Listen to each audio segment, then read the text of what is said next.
Don, thank you for that comment about the residue. There's a reason I love calling it skin. What's the largest organ in the human body? Skin. The skin. Do you know how much it weighs? About 6 pounds. Interesting to think about. Skin protects the body from bacteria, chemicals, light. It contains secretions that can kill bacteria and pigment. And it's an amazing organ. It is one of the largest organs. Do you know that your skin cells shed every 27 days? Do you know that that residue we call residue, that skin is continually being cycled? It's a protective, but it's also a food substrate. And Don brings up a great point. Why are we calling that? Because we really need to think about how we think about it. I love armor seems to me to like the military. I love skin because it's alive. Another thing I want to talk to you about, no-till and fertility. One of the things about no-till and fertility is when you use covers, you can use bioturbation. Bioturbation is a nice way is that my roots, my organisms mix the soil so that there is no layering of certain chemicals to get on the top. A lot of reason farmers says, yeah, no-till stratifies. No-till with covers stratify. So when you start using covers and use the organisms, the biological, and they move and create the pathways, it changes the whole system. When you're doing no-till fertility, we'll talk about that a little bit.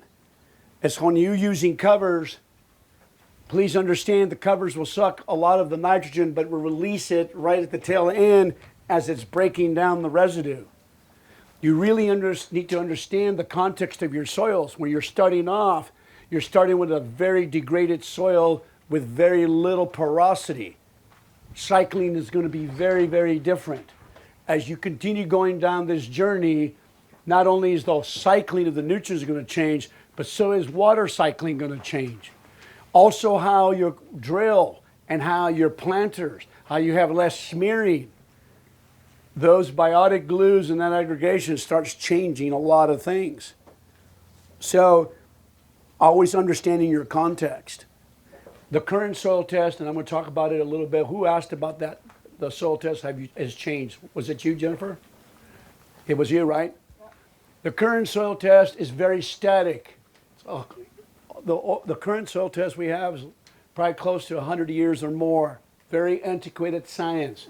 Science with the wrong approach, and I'm going to talk about how we have a new approach on science and how we have a new soil test that can be extremely more helpful and way more sensitive.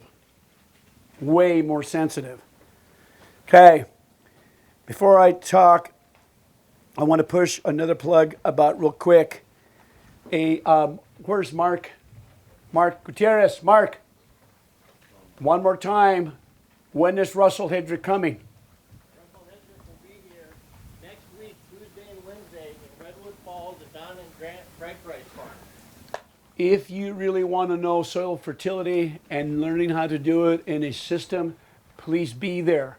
I think he's one of the best in the country. Come see me. Please go see him. It is worth your time. If you're going to invest anything, you want to improve your yields and work in this ecological system, I think he's one of the best.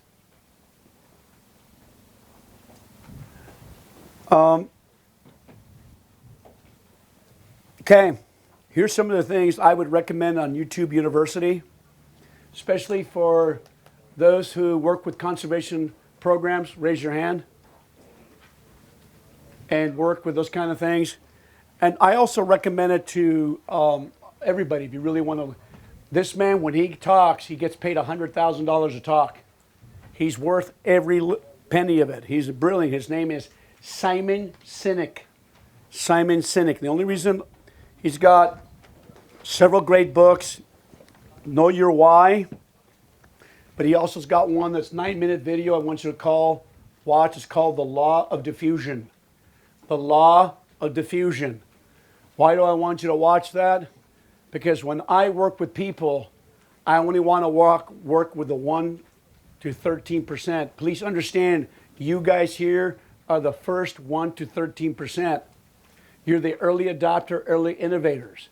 The other neighbors that I don't really want to talk to, they're the other 65%.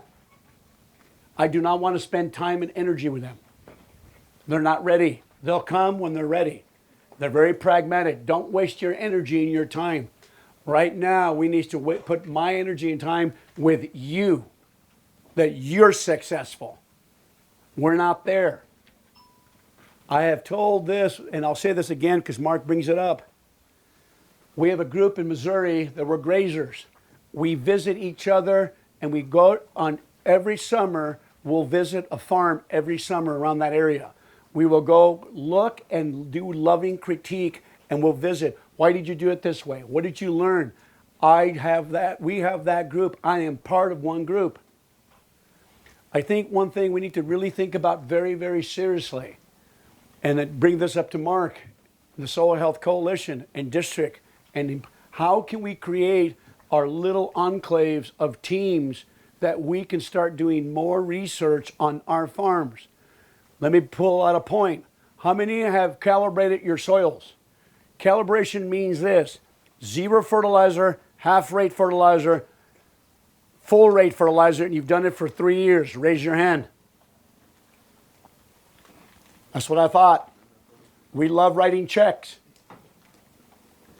Unless you do that, you will never be free and reduce your inputs.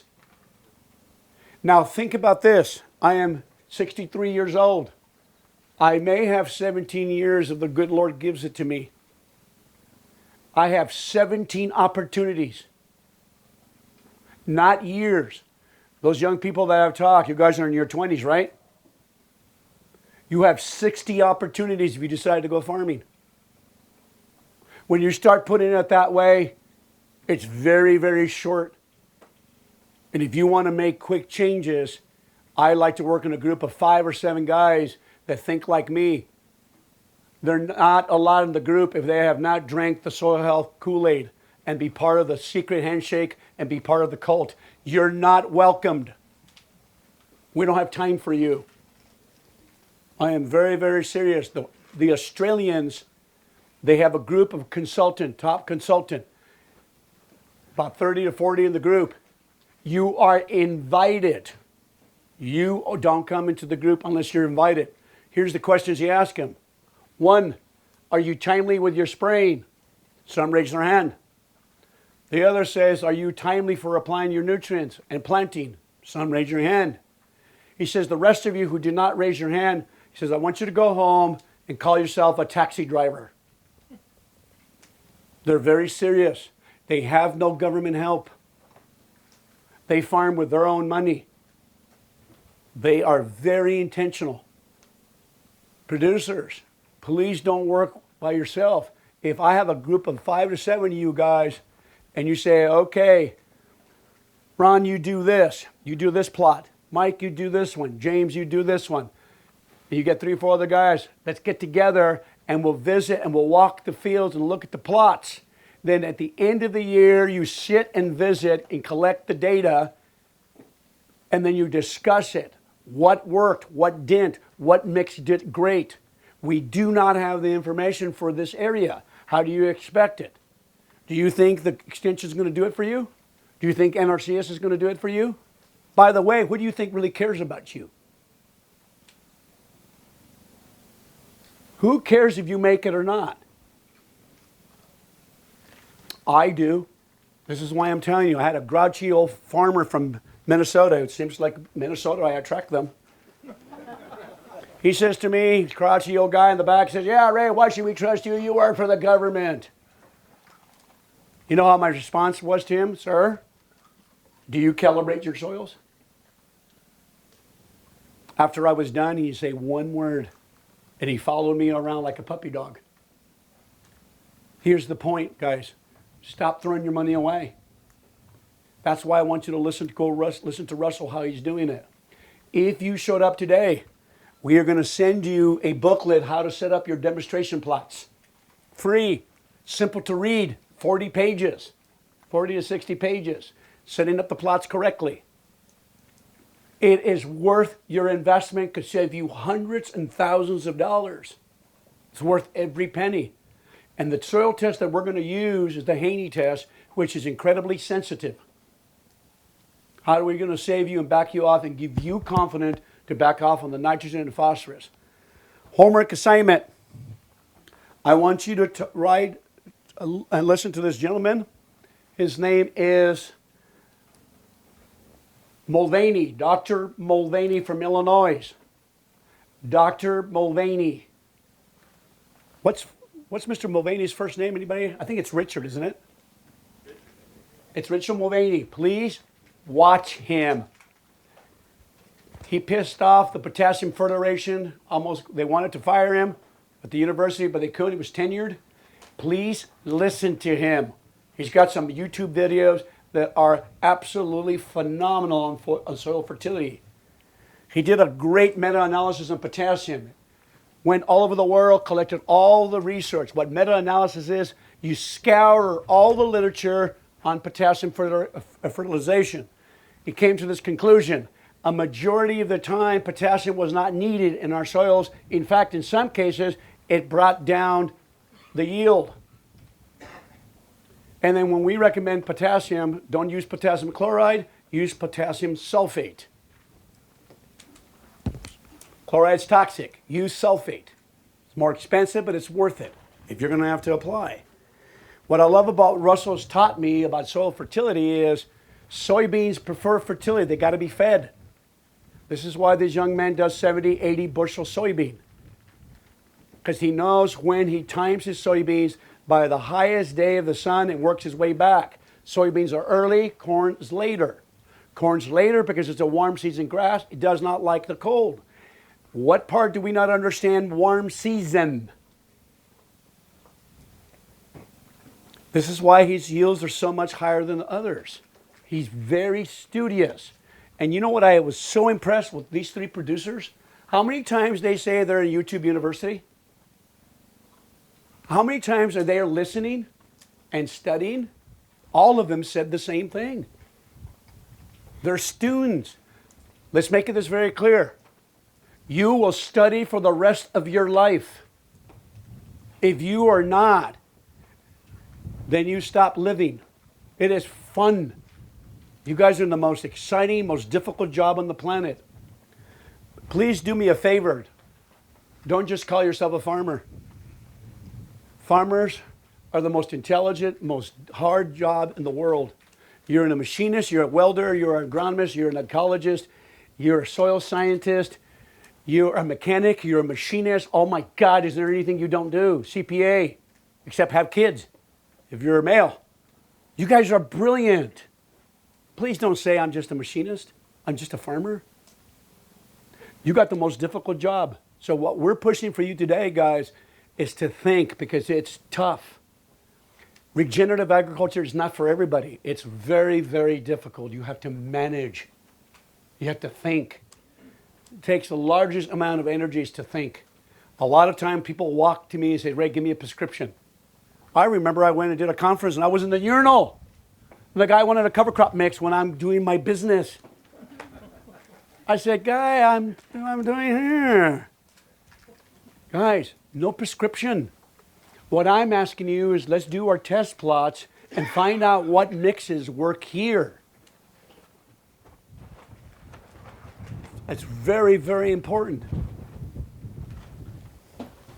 Now, here's some books I recommend, and I don't recommend for everybody, but the young people. But if you're a reader, I'm a reader. I'm a better reader than I'm a listener. One book that changed my life was Holistic Management. Soil Ecology. If you want to know about the microbes, there's a real basic book called by Klein or Dr. Coleman. There's some real easy soil ecology books that can real thin. So if you want to know, once you understand who's doing what, you are empowered what's going on in your system. There's a great book by Patrick Lavelle. Patrick Lavelle. I don't recommend it for everybody because it's like 400 to 500 pages and it's $300. Best $300 I ever invested. Now there's smaller ones. You can buy them on eBay for $9 or $10. Type the word soil ecology. There's one with a little green book. It is worth it. There's another book on Amazon called Teaming with Microbes. Buy the whole series. Teaming with microbes, teaming with nutrients, teaming with fungi.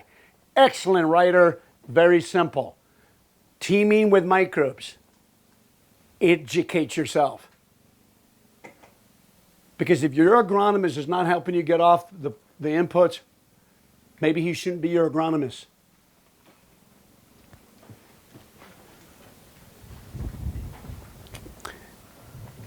Okay, now I think we're ready for the soil test. Everybody pull out this form, please. I'm going to give you an explanation how this test came about. I told you, thank goodness for the agency USDA ARS. Dr. Rick Haney just retired about 3 or 4 or 5 years ago. I met Dr. Haney in 2011. Personally, I think it was providentially and a miracle that I met him. I was going around the country and I started realizing there's something wrong with our soil tests.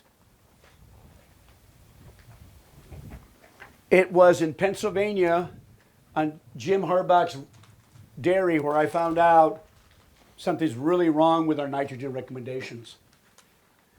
Jim went to North Dakota to the Jerusalem Soil Health to learn like I did.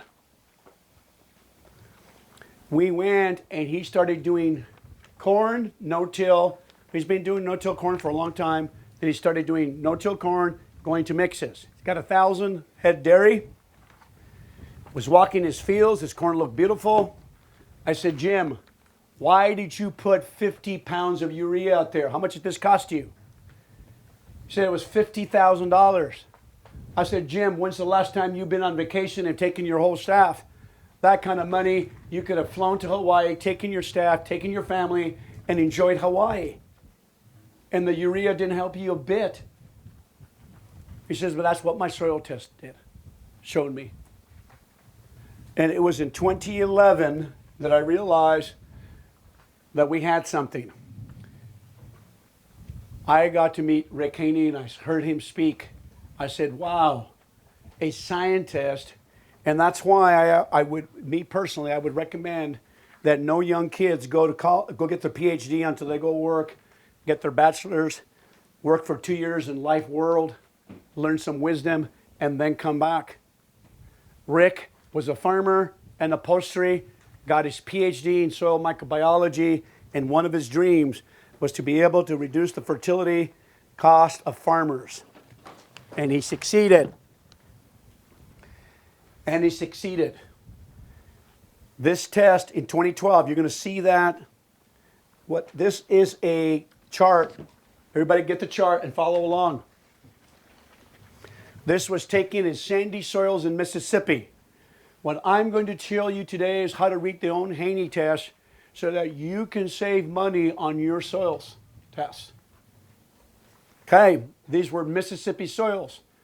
I asked the plant materials manager to go and sample a poor no-till, you see the column I'm reading, a conventional no-till sandy soil, no-till and cover crops, and a pasture and a forest system. Now that first column is the column that the Haney test gives you credit for. It's called the organic N. We have been missing over 50% of the nitrogen in the soil. 50% of the soil nitrogen is in the organic form attached to a carbon molecule. Please understand when I say the word organic nitrogen means this. There is a carbon chain attached to that nitrogen. When I say inorganic N, it is nitrate nitrogen or ammonium. There is no carbon chain attached. Is everybody with me? You need to understand that. Okay. We're missing 50%. Okay? This test can give you credit for the other form of organic nitrogen. By the way, the Russians knew in the 1930s that plants can take up organic N called amino acids. They've known that for years. It's been in the literature. There was a paper that just came out and said, oh, they did this radio fancy isotopes and it showed that, oh my God, look at the organic. Russians knew that a long time ago with the less sophisticated stuff. We've known for a long time. It's never been that it's never gone and made public information. Now it is. Now, let's read, go down the column. Well, let's go across first. We're going to read the organic form, and then you see that next column, the orange column, is nitrate nitrogen. That is the credit of the current soil test you get. When you get the Haney test, you get the old test and the new test. Please understand, I want to make this very clear. Do not compare the old soil test with the Haney test. People get confused. It is comparing apples and oranges. They are not the same test. One's a biological test, different approach. The other one is a chemistry test, different approach. The old chemistry test forces the answer and forcing information that's not there using very caustic acids. The Haney test uses gentle acids that the roots excrete. Wow, what a novel concept that a scientist says, hey, why don't we listen to nature and let's watch what the plants do. What will they solubilize with the acids they give and the biology? What a novel concept. The right approach. The other part of the Haney test uses sophisticated water analyzers. The life of the blood of a human being is the blood. Leviticus 11. The blood of the soil is water. The water carries all the carbon constituents, all the molecules, all the dissolved soluble nutrients, they carry to the plant. Water is the blood of the soil. So the Haney test, when you send it, they re-wet it, and they get that information, and they take it to those $50,000 water analyzers. A lot of people claim they're using the Haney test, but if they're not using those sophisticated water analyzers, it is not the Haney test. Either do it right or don't do it at all. It's not the Haney test. Dr. Haney came up with the technology. He came up with the test. Okay? The other part of the test that's incredible is respiration. The Russians knew since 1900s, the more the soil respires, the more fertility it has, the more food it has. Higher respiration means higher cycling. Bring the underwear here, please.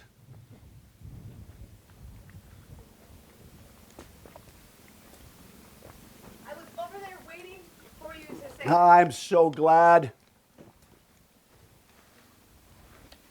The Haney test is going to help me, and it can show where you are at in this system.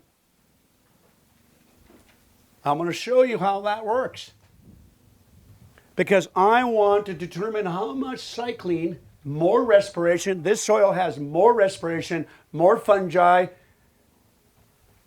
more organisms, more microbial biomass. More cycling, the more nutrients they're going to make soluble for your corn and soybean. Thank you. Now, we're ready for the next. So we're going to go across, and I'm going to read it to you. The poor no-till had 15 pounds in the organic form, 15.5, 11 of nitrate. The Haney in the green column, I should put Haney on top, right Haney total on top of that. So the Haney gives you credit for the ammonium form, the nitrate form.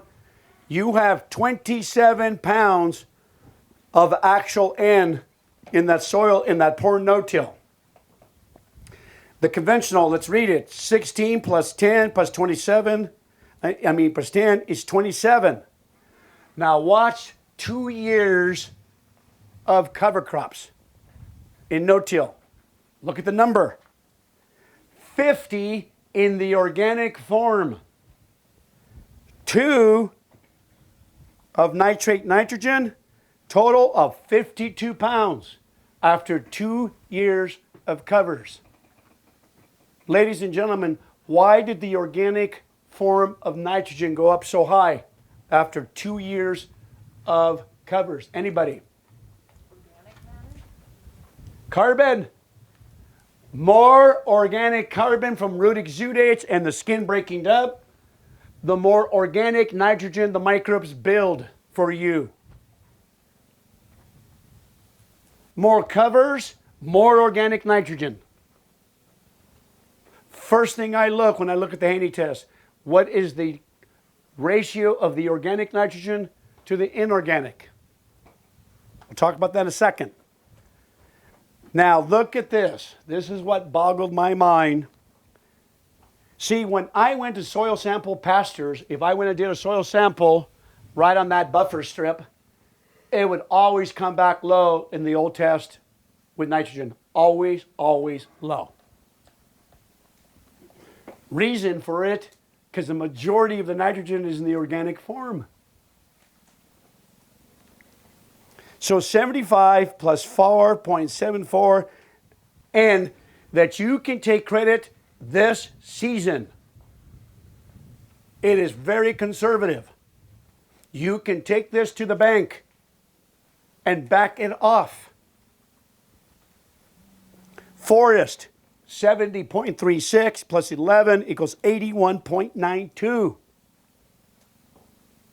Instead of having credit for 11, we're going to give you credit for 81. If you farm 1,000 acres and you save 70 units per acre, is it worth the test? I had one farmer tell me, he said, Ray, man, well, how much does that test cost? $65. $65. You know how I responded to him? Don't call me.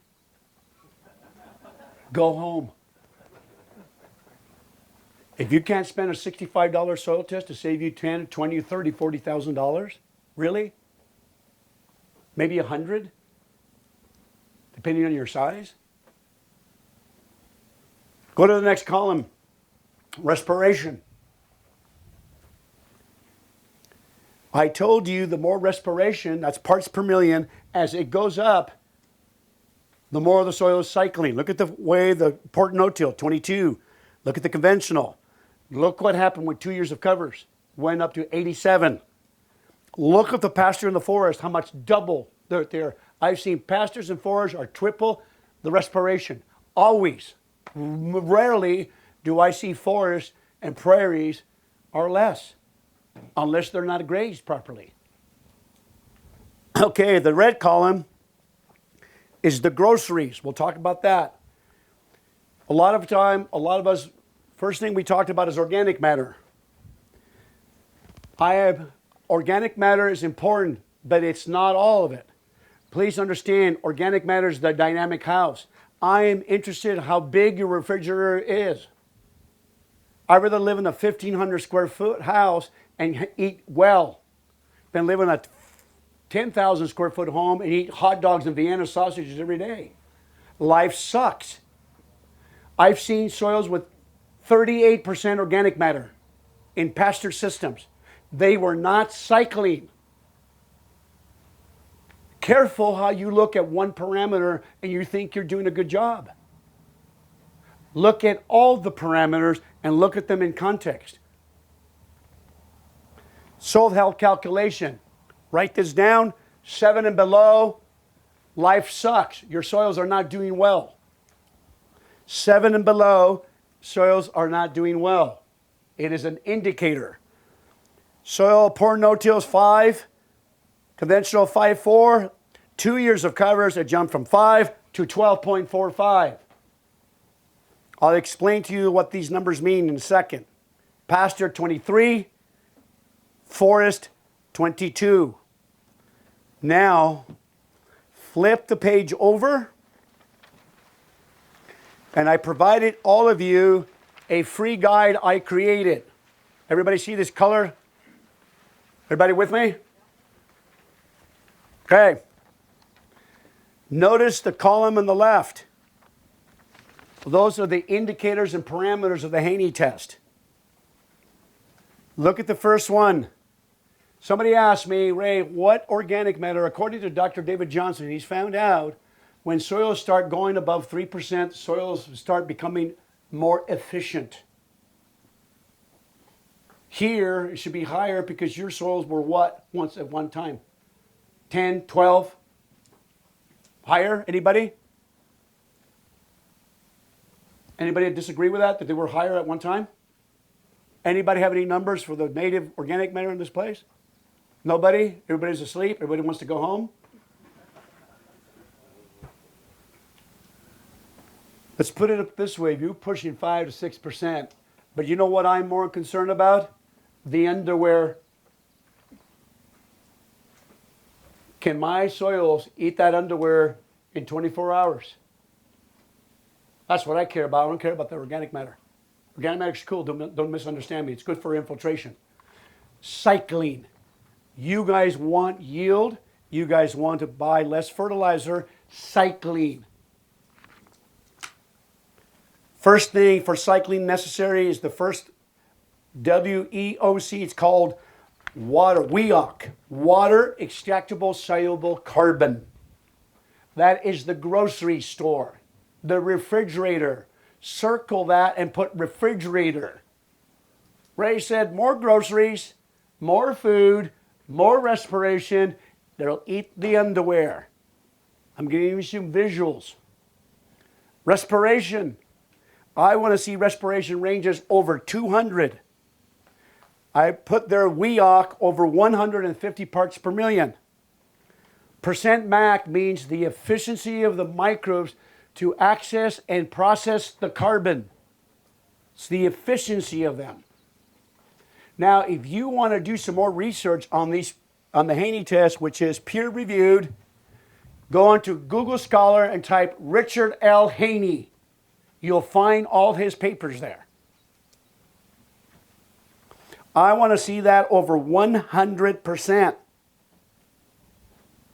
Then the organic nitrogen to the inorganic ratio, I want to see that above 1. And then the organic carbon to organic nitrogen, I want to see that less than 25 to 1. If you have too much carbon, not enough nitrogen, your corn is going to turn yellow. Now, here's a homework assignment for you. Some of you will do it, and most of you won't. It's okay. There's a book that I buy. It's called The Nature and Properties of Soils in the 15th edition. There are several chapters on how you can buy that book used for on eBay, 14th edition, 12th edition. They all work for 10, 20 bucks. And read the chapter on carbon, on nitrogen, and the microbe. That's all you have to read. And you will start having a lot better understanding of what you're doing out there with your covers and your corn and your soybean. It doesn't take much reading to start beginning to understand it. If you don't understand it, type the word carbon cycling in soils, nitrogen cycling in soils, YouTube University. If you're not a reader, you can be, there's a lot of good visual stuff there. Now, notice the third column. I got all the meanings of the indicators. Dynamic house, food, refrigerator, respiration, all the way down. Look at the column in the bottom. It says, go all the way to the bottom and say soil health score. Is everybody with me? All the little colors on the bottom say soil health score note. Poor, 0 to 7. Fair, 7 to 14. Good, 14 to 20. Excellent, 20 to 50. That is not a fixed scale. If we do our own research here, we can change that. But this is after thousands of soil samples I have observed throughout the country and throughout Australia, Venezuela, all over. Seems to stick to pretty close. Now, I want you to see the note I wrote on the bottom. I said, note, the soil health consists of 7 indicators that formulates, now look at the key word I use, a generic score that shows a pattern of soil health which compares management systems, hayland systems, grassland systems, etc., etc., etc. I forgot to start off with this term. The reason I say generic, please understand, all computer models are wrong. Some are useful. That's why Buzz Clute says all soil tests are wrong. Some are useful. Tell me why, Terry, tell me why that statement is so true. When I first heard that, I go, what the heck does he mean? All soil tests are wrong. Some are useful. Got any idea? James? Mike? Any ideas? Chris? You want to go home? Yeah, I see it in your face. Here's what it means. There is no soil test will ever tell you the complete function of your soil. And when somebody tells me they can predict the weather, I laugh and go away. Do you know how many models they run to predict the first 2 days to even get close? 30, 40, 50 models. After the third day, they mean nothing. Please understand the humility of our science and where we're at. The soil is one of the most complex ecosystems on the planet. They are finding millions of organisms we still can't even count. So why do I tell you the Haney test? It's useful. So I'm going to talk about the soil test I use to help you make a decision. Okay, now let's go down the column. That first column is the organic farm, is a dairy. That dairy from a pasture-raised dairy had more earthworms than Russell. They had 90-some earthworms per cubic foot. Russell had 70-some. His organic matter is 7. Now I want you to read those two columns. I'm going to read those two columns right next to it. Both are dairy. One uses tillage and covers. One is a pasture dairy. Look at the water-soluble carbon on the organic pasture dairy, 271. It is got lots of groceries. Look at the one with the tillage and covers. Did it hurt?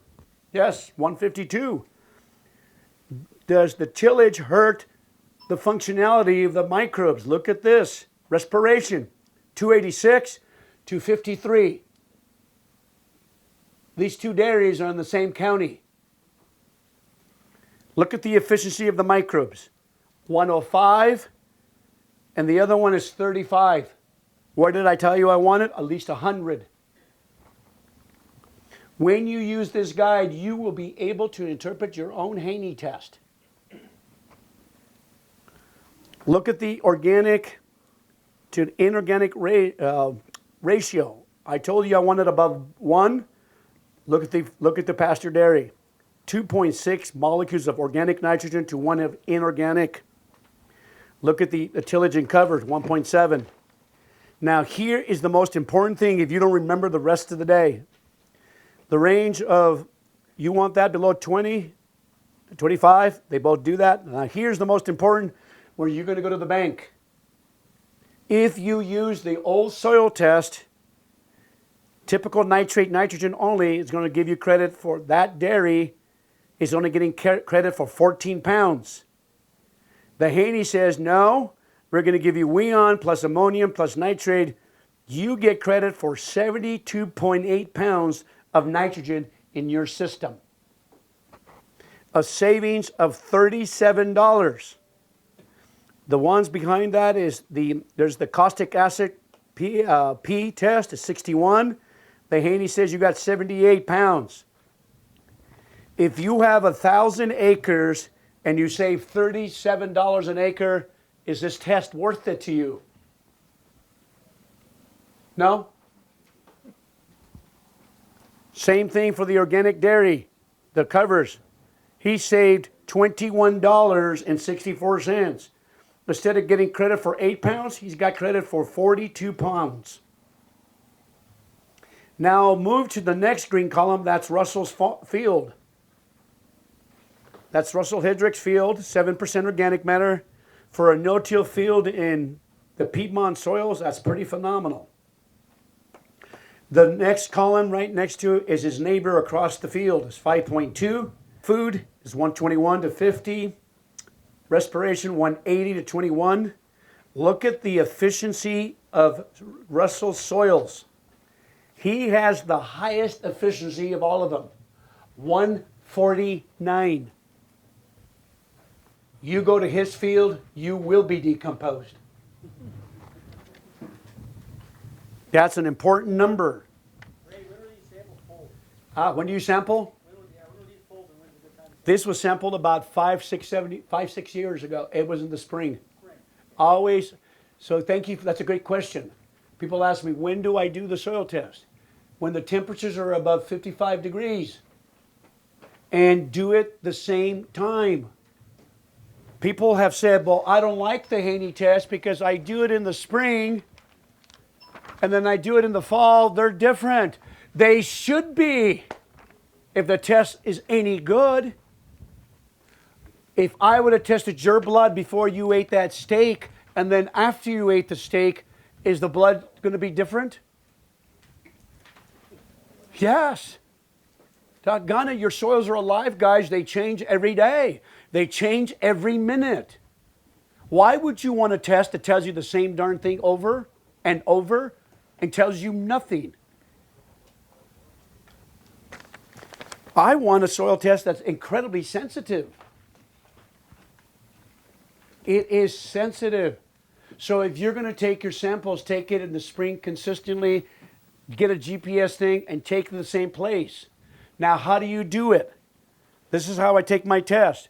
If I have a 50-acre field, half of it's sand and half of it's clay, I get my 5-gallon bucket, my little core sample, get my UTV, and I'll go and take 50, 60 cores through that whole field. Don't go out there and take 2 cores for 25 acres. It's worthless information.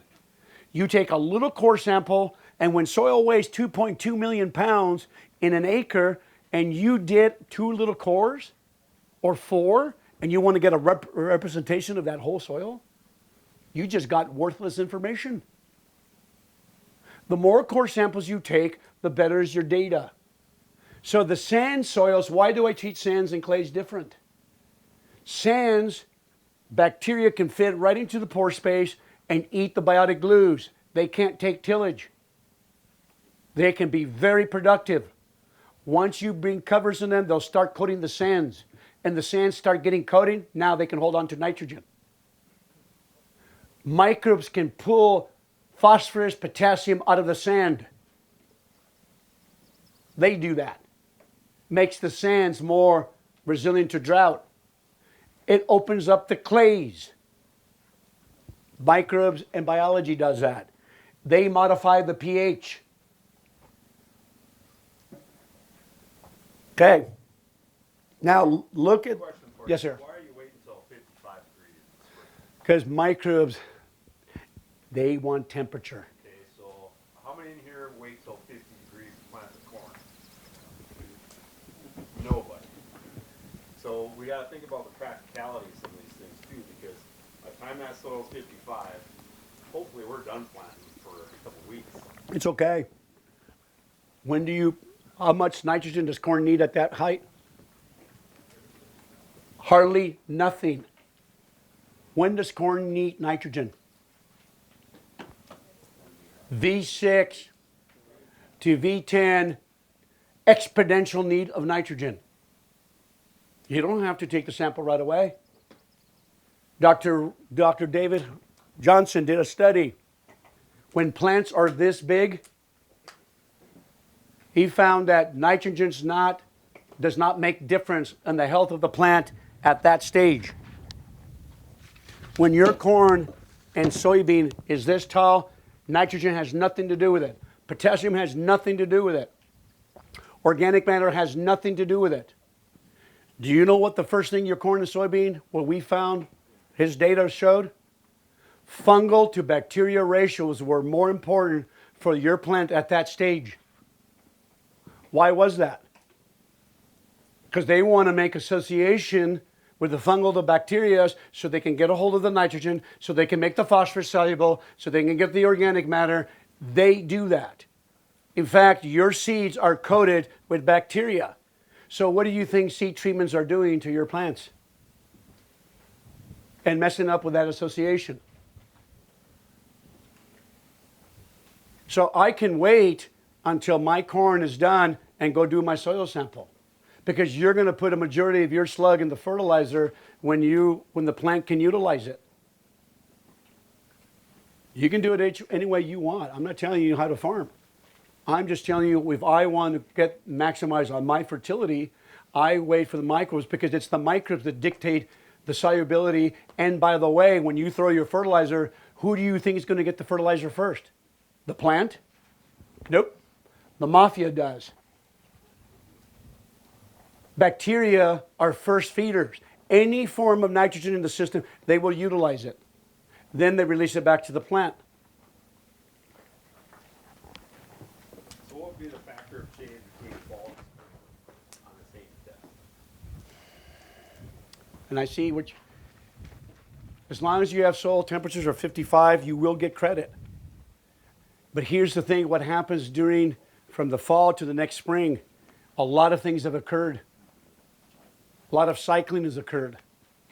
We don't know how much carbon you have in the system. But I'd rather do that than nothing. Well, I was just thinking, if you're having that breakdown, granted we're going to get froze by the time you're about 50, depending on the blackness of the soil or coverage and so forth. But you're not going to have a lot of breakdown up in this geography. No. So I would think that, maybe it's up a couple points or whatever that factor would be. You just kind of factor that in when it comes to it. Please try it. I would love that. See, I'm not fixed. If that helps, because that's the kind of stuff we need to know. It's a great idea, because you guys get cold, you shut down, and you bring a valid point. But what I think is also too, it's only a 2-week turnaround. It depends whatever you do, because I know when you guys farm bigger acres, it's logistical, right? And you got to make a decision. So whatever thing that makes you feel comfortable, but be consistent about it.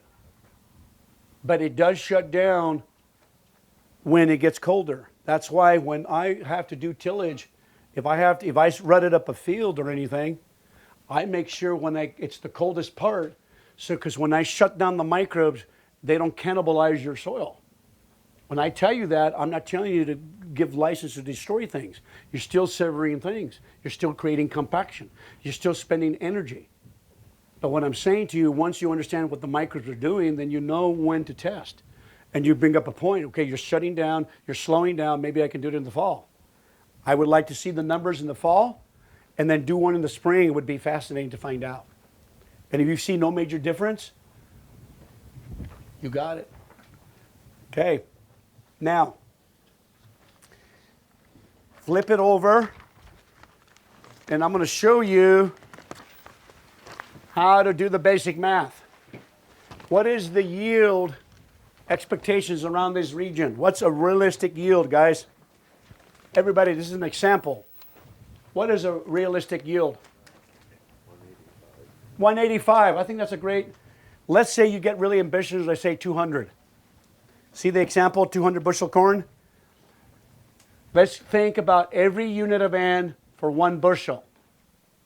Depending on where you're at, it can change. But we're going to use 1 unit of N for 1 bushel. We got soil 1 as an example and soil 2. That middle says nitrate nitrogen. We're going to give you credit for nitrate nitrogen. Now look at the example. On the left, soil 1, the respiration is only 20. WEOC is the groceries. You got 200 parts per million. The WEON, only 20 parts per million. With a soil health score, soil 1 needs 180 pounds of N to reach 200 bushel. Everybody following along? Everybody with me?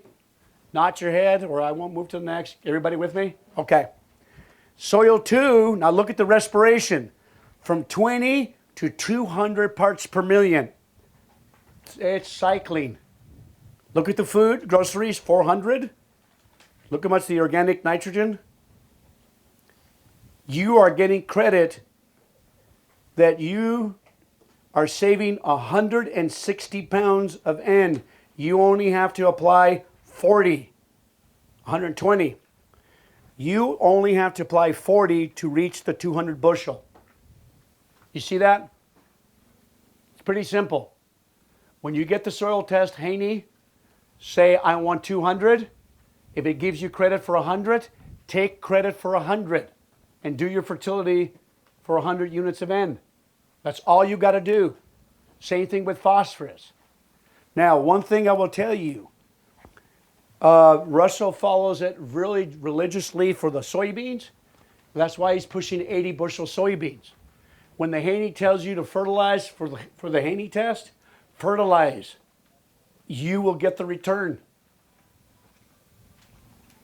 That's why Russell will plant soybeans early, plants corn later. Now, let me show you a practical. Flip the last part. See the picture? That is strawberries in California. The land rent for an acre of strawberries is $5,000 an acre. It costs $50,000 an acre to buy one. Their rotations are strawberries and lettuce. If I say cover crops to them, what do you think they'll do when I tell them, hey, you need to do cover crops? They will laugh in my face and chase me away. The other picture is a natural site next to the strawberries in a nearby region. So when I do a Haney test, I will get a native area of your farm that has not been disturbed and use it and see what the reference point is. If I have a little prairie strip or something that has not been disturbed or a forest area, it's a great way of doing a reference point. I did that. Let's flip it over and I'll read it to you. I already told you, now go all the way down from the columns. Look at the roll. Nitrogen, soil measurements, and go to the third roll. It's called soil health. Everybody with me? What does the respiration say? Read it to me, guys. 10.3. What did we say that we want in the guide? 200. How good is the strawberries doing? Crap. Those are the strawberries you buy at the grocery store. How good are they for pulling out the nutrients? How about organic water-soluble carbon? How much groceries are there? 77, isn't it? What did we say we needed at the minimum? 150, isn't it? Above. Look at the efficiency of the soils. What did we say we want? 100. What is it? 13? What's the soil health score? 3.05. How nutrient dense are those strawberries? Negative. That's what we're paying for. This is California. Mexico's the same way. I've been down in Mexico where they grow the vegetables. And they're having the same disease issues because they're not willing to rotate. Having nematode problems, all these others, usually it's because too much, when you have nematode problems, is usually an indicator of poor rotations, too much tillage, too much fungicides, too much insecticides, and then you have an imbalance in the soil. Okay, let's flip it to the other one. Let's go to the virgin soil. Okay, folks, what is it? What is the CO2 reading for the respiration? Oh, by the way, that strip of grass was not healthy. Has not been grazed in eons. It was fenced. Go ahead. How much groceries? Notice how high the groceries are. That's why when I use the Haney test, I can tell if it's CRP. Lots of groceries, maybe very little respiration. So when you start allowing grazing on CRP, you start improving the health. Yesterday or the day before, a guy came up and said, Ray, I bought CRP land. I got the CRP and I planted soy, and it was rough, but that was the best soybeans I've ever had. Then I couldn't stand the roughness, and I went and dissed it and leveled it off, and my soybeans have never been the same afterwards. What do? Go back and plant a summer mix and a cool season mix, and you'll bring it back. You destroyed a lot by running it over, and you worked it too hard. You would have been better go from CRP, do a mix, or go to soy. I never try to go to corn because you have too much carbon tied up unless you're going to put fertilizer on top. How many have seen and you planted a row and it still outyields your regular field? Have you seen that? A fence row? Anybody ever done that? How about alfalfa? Why does alfalfa do so well for that first year or two? Groceries. You got a lot of water-soluble carbon. You haven't tilled it for years. You have a living root 24/7, even though it's hard. But you know what even does better? So when I fix an alfalfa field, I mix it with the grass. Then it doesn't become compacted. Then you have an incredible forage. The way you fix an alfalfa field is don't harvest every year. Last year, plant oats into it. Then you open and create aggregates. It's really hard. Alfalfa is really hard on the ground. When we do the rain simulator, it's almost impossible to bring it out intact, like rock. Soybean does the same thing because you're leaking nitrogenous compounds into the soil, and the microbes are going to balance the diet, and they're going to eat it. Okay, let's continue that. What is the MAC? 30, still inefficient, but look at the soil health score.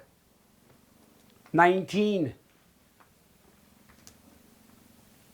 which is fair. You're good.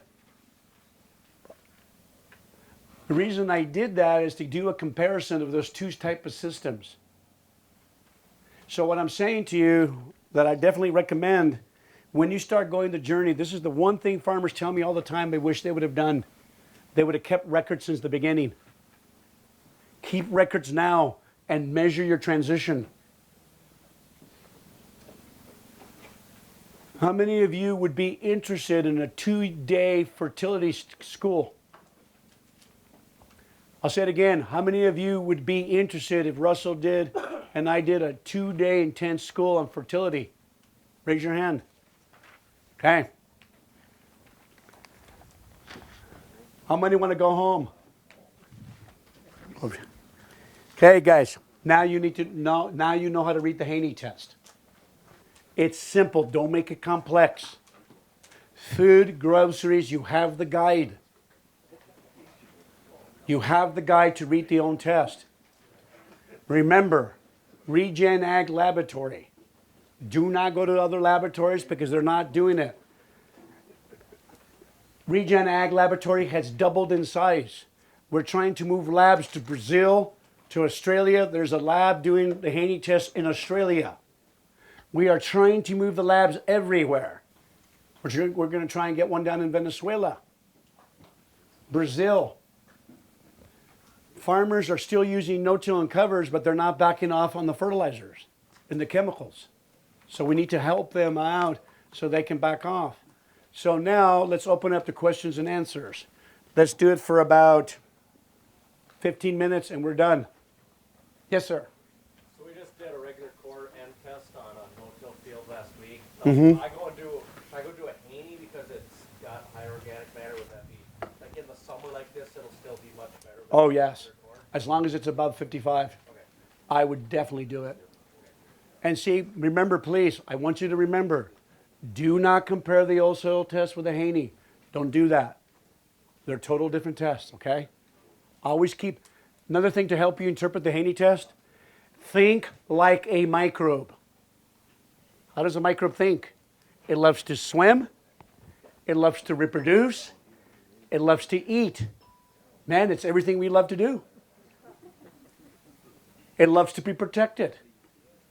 Think about how when you're thinking as a microbe, when you're interpreting this test, Think about ecological context. Why is CRP so slow in cycling? Anybody? What's going on with CRP? Why it's so unhealthy? Where's the cow? It's not getting fed. It's not cycling. Cows and grass are designed, herbivore and grass are designed to be together. They go stale.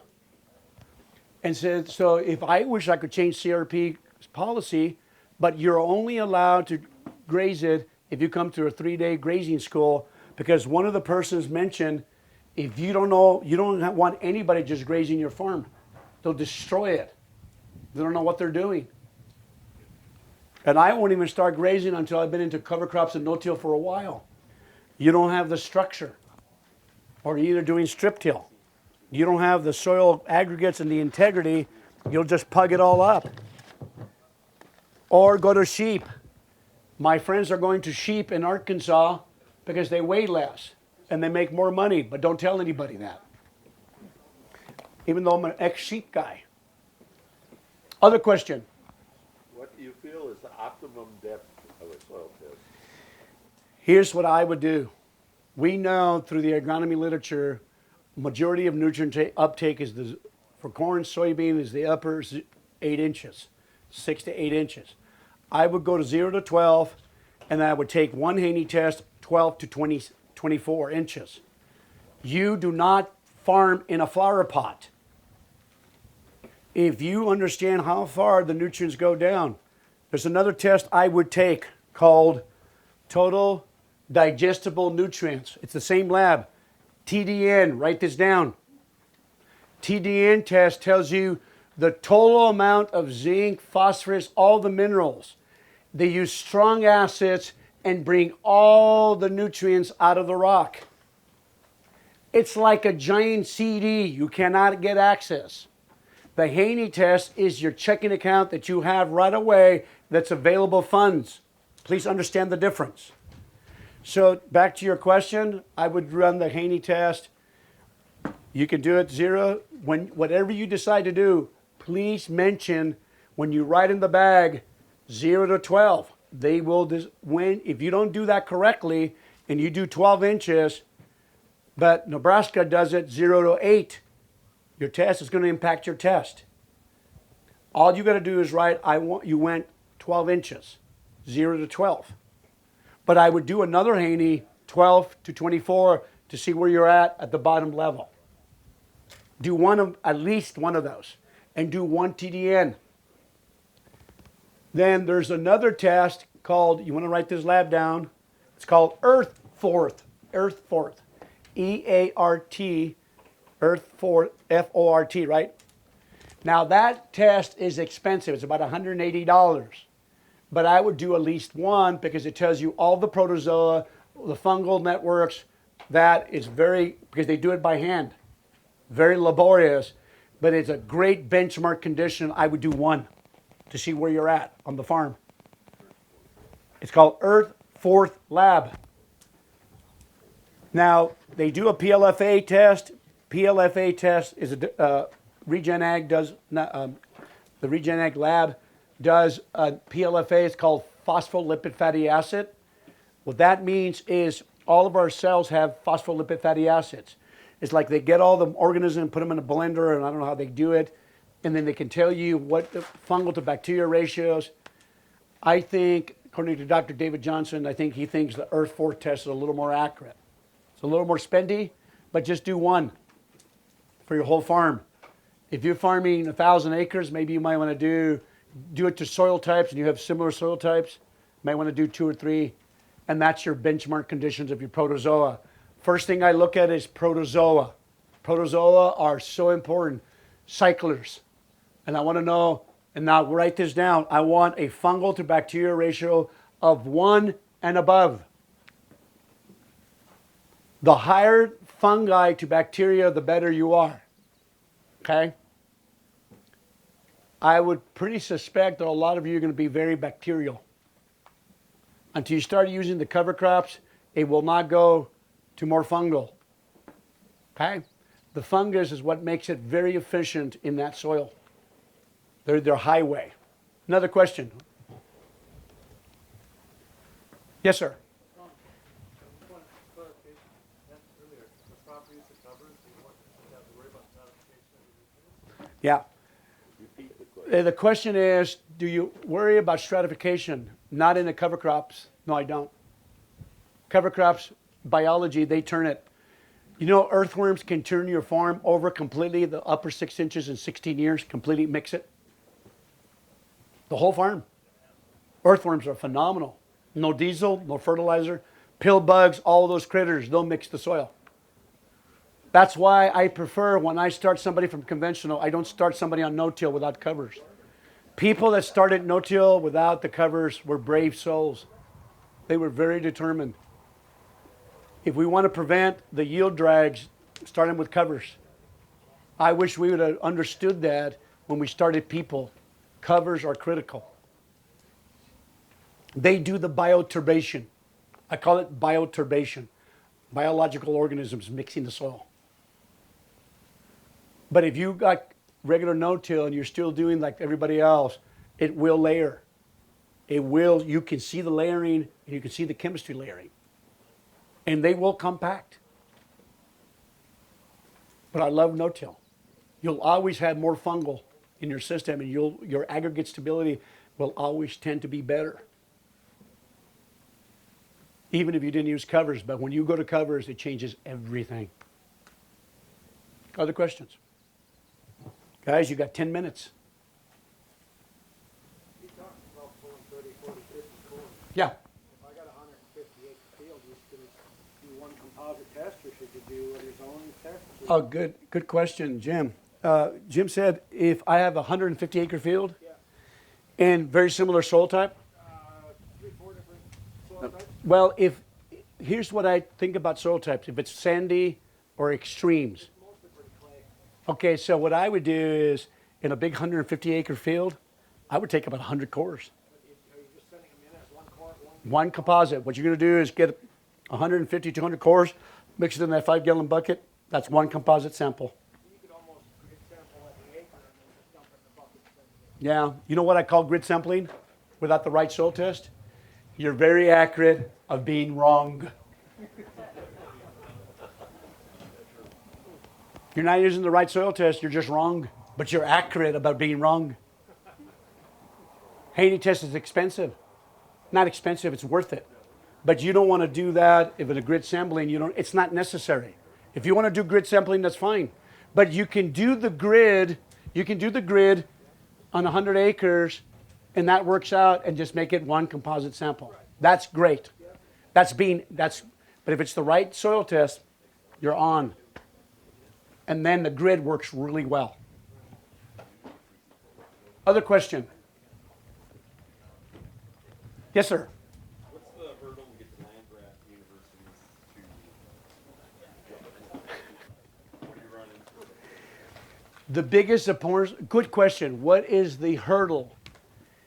The biggest struggle we had when we came up with the Haney came from the universities. Let me tell you what happened. I lived in North Carolina and I knew Russell in his early stages as a farmer. I introduced Russell to the Haney test. And Russell and I got a lot of pushback. We got a lot of pushback from the official sanctuary of the soils labs of southern United States. They wrote a letter to the chief and say, we don't want this test because it hasn't been sanctioned and gone to the holy shrine of academia. So the chief, we wrote it back and says, tough, we're going to use this test because it came from our ARS, USDA, PhD people that has gone through replicated, peer-reviewed. So when we started this, it got so ugly with NC State and Georgia that NC State came up to Russell and said, Russell, we don't want you talking about the Haney test no more. Russell said, you know what, I'm tired of you guys, let's do this bet. Whoever wins the bet shuts up. 5 years, and the goal is you give us a 5-year replicated research. We want it peer-reviewed. First year, Russell wins by $85 an acre, within 2 or 3 bushels of the other test. Remember, these 2 other researchers used their methodology to determine nitrogen. Second year, Haney test wins again. Third year, he wins. The Georgia researcher, she retires. The other researcher gets pissed off and says, you're mining the soil, and took off, and we never got our peer reviewed. You know what I learned that year? I've only met one non-biased scientist. They were dead.